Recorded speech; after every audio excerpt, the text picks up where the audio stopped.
Kufiri mes realitetit dhe magjisë u shpërbën në një puhi spërkatjesh të kripur adeti. Iliam, me trupin e tij të hollë dhe atë hijeshi karakteristike e të ndrojtur, papritma se gjeti veten të ulur në taracën e një restoranti që shikonte nga deti i Garganos. Shkëmbinjtë e bardhë zbrisnin butësisht drejt ujërave të errëta e vezulluese të mbrëmjes, ndërsa fladi i Pulias sillte erën rëshinore të pishave detare dhe aromën e kripës. Përreth tij, salla e restorantit u shndërrua në një atmosferë të qetë, si në ëndër. Ai ndjente praninë e lehtë të tjerëve, figura dashamirëse në periferi të shikimit të tij, e megjithatë, bota duke se ekzistonte vetëm për të. Te piano bari, e mbështjell nga një dritë e butë e ardhë, ndodhej Mina ishte vërtet ajo, e pabesueshme. E re, tërheqëse dhe mahnitësisht e bukur. Zëri i saj ngrohtë, i thellë dhe paksa i ngjirur e mbushi natën me notat e pagabueshme të këngës L'importante finire.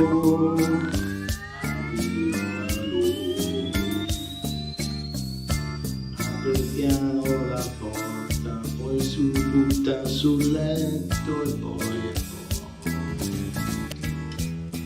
ad un tratto io sento affermarmi le mani, le mie gambe tremare e poi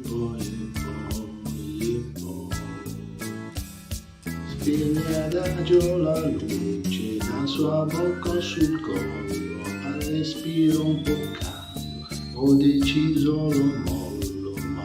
So se puoi farlo, lasciarlo soffrire, l'importante è finire.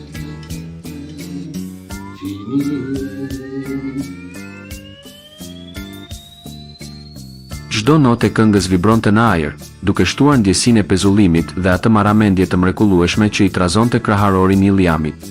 Mes dritës së zbet dhe melodisë, një figurë e njohur po i afrohej tryezës. Ishte Giuseppe. Me një buzëqeshje qetësuese dhe sy plot butësi të pafundme, ai zgjati dorën pa pasur nevojë për fjalë. Iliam ndërthuri gishtat e tij të hollë me ata të Giuseppes dhe u la të udhëhiqej.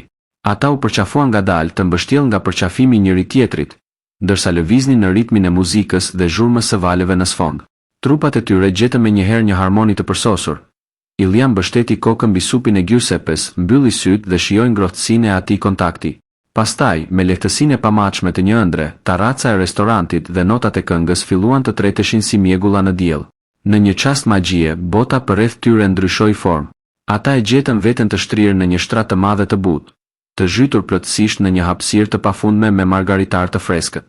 Bardhësia e petaleve dhe aroma delikate e tokës së lagësht i mbështillnin si një batanie natyrore. Aty, të mbrojtur nga heshtja e ëndrës, dashuria e tyre gjeti shprehje përmes prekjes dhe frymëmarrjes. Ishte një takim plot butësi të pastër dhe intimitet të thellë.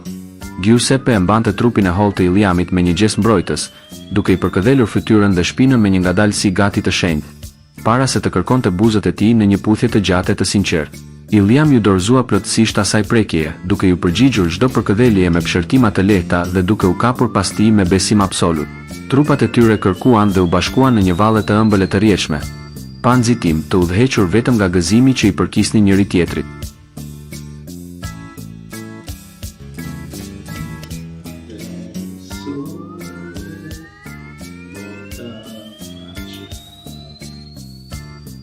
Questa è l'ultima volta che lo sento morire poi.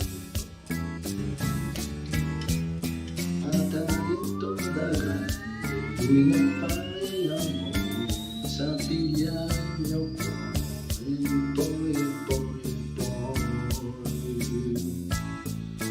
Ha il volto sconvolto, io gli dico ti amo, ricomincia da capo.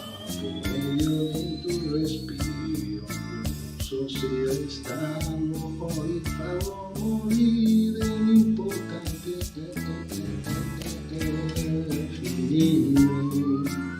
Kur stuhia e emocioneve u qetësua, ata mbetën të përqafuar për një kohë të gjatë gjoks me gjoks, duke dëgjuar si u normalizoheshin rrajet e zemrës, ndërsa bardhësia e margaritave dhe jehona e largët e detit të Garganos vazhdonin të ruanin qetësinë e tyre.